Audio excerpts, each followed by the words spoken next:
Assalamualaikum warahmatullahi wabarakatuh. Perkenalkan, nama saya Rati Ramadhana Suryana dari Fakultas Tarbiyah dan Keguruan Universitas Islam Negeri Rentan Lampung, jurusan Bimbingan Konseling Pendidikan Islam.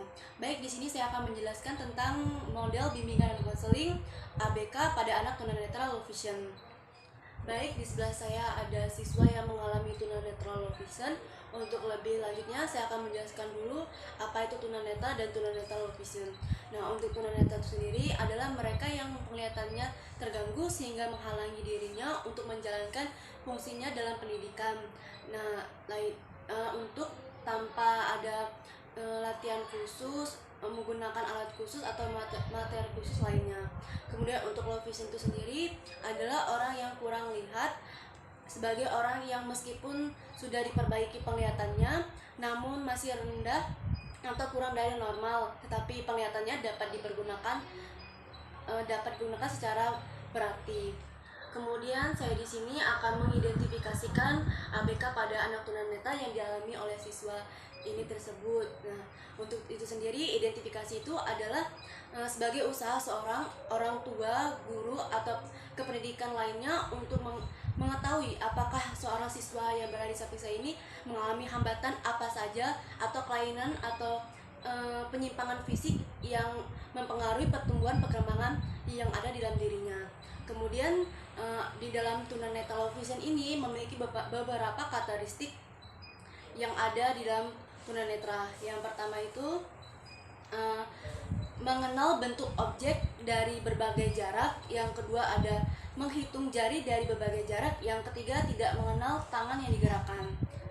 Selanjutnya itu saya akan mengidentifikasikan ULPA untuk menyerahkan berbagai pertanyaan yang harus Anda jawab dengan sebenarnya yang Anda alami pada tubuh Anda. Nah, pernyataannya itu ada jenis-jenis kebutuhan khusus tunanetra low vision. Gejala yang nampaknya itu baik, pernyataan pertama, bentuk mata kanan dan kiri berkelainan. Tidak. Mata juling. Tidak juga. Sering terjadi infeksi pada mata. Tidak. Gerakan mata yang tak beraturan dan cepat. Iya. Mata sering merah, bengkak dan keluar air atau getah mata. Tidak. Bola mata keruh. Tidak. Sering terjadi timbul bintik-bintik yang mengganggu.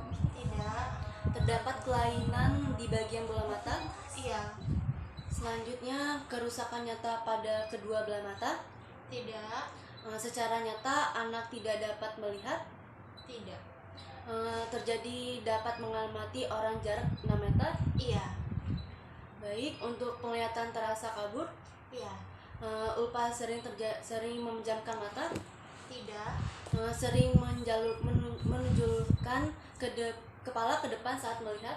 Iya. Selanjutnya membaca terlalu dekat dengan badan. Iya. Sering menabrak-nabrak saat berjalan. Tidak. Atau ketidakserasian kondisi kaki ketika berjalan. Iya. Hasil pemeriksaan daya lihat sangat kurang. Iya. ULPA sering menunjukkan respon terhadap orang di sekitarnya. Iya. Sering salah mengambil benda di sekitarnya. Iya. Sering menunjukkan respon terhadap warna. Tidak. Tidak ada koordinasi mata dan tangan. Tidak. Dapat menanggapi rangsangan cahaya datang. Iya. Sering kesulitan jika berjalan sendirian. Tidak. Terdapat hambatan dalam orientasi mobilitas. Tidak. Oke, cukup. Itu beberapa pernyataan yang sudah ULPA jawab.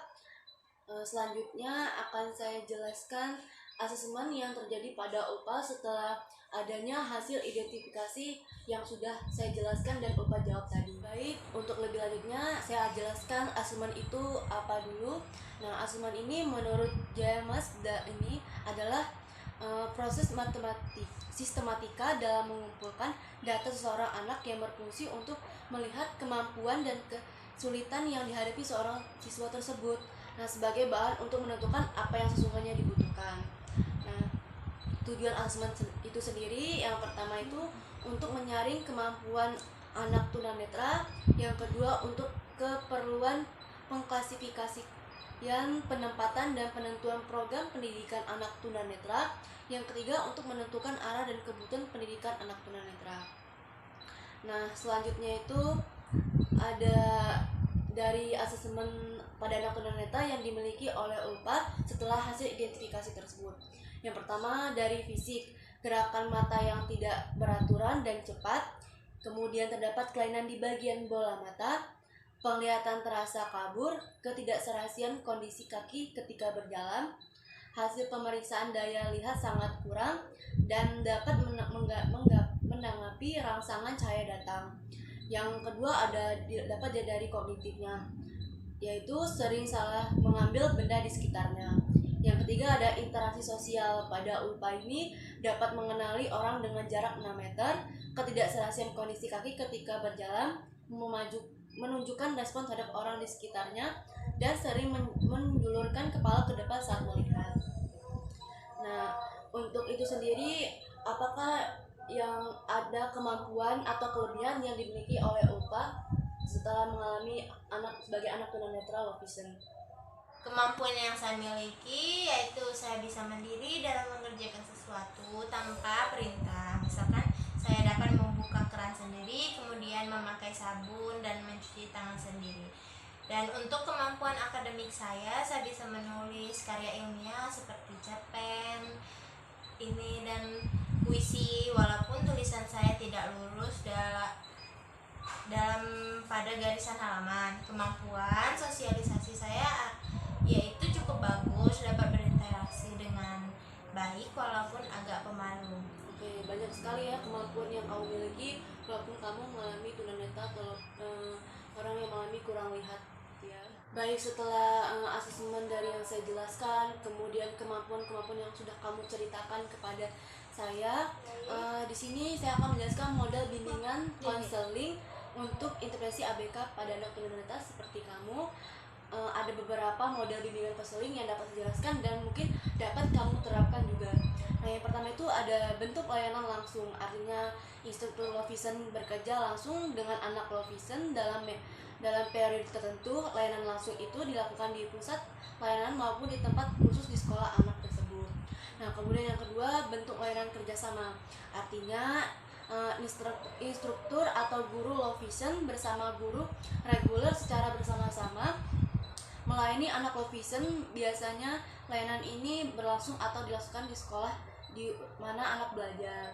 Yang ketiga, bentuk langsung konsultatif, artinya ini guru atau instruktur low vision bekerja dan membimbing guru reguler tentang cara bagaimana layanan pada anak yang harus diberikan.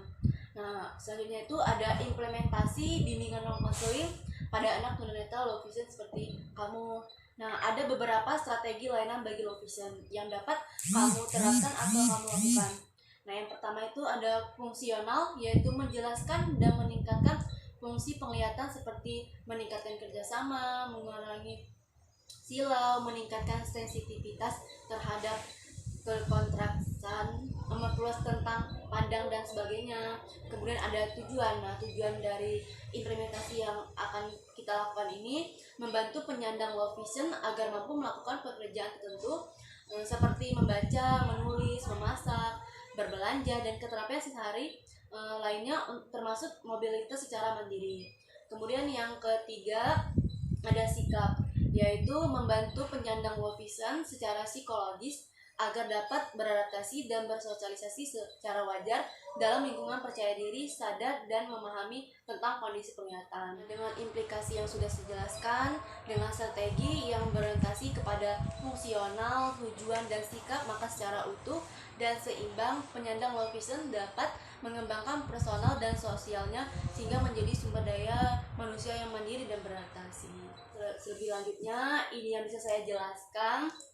Jika ULPA masih kurang paham tentang bagaimana implikasinya atau strateginya, bisa tanyakan lagi kepada saya. Saya Ri, wassalamualaikum warahmatullahi wabarakatuh. Waalaikumsalam warahmatullahi wabarakatuh.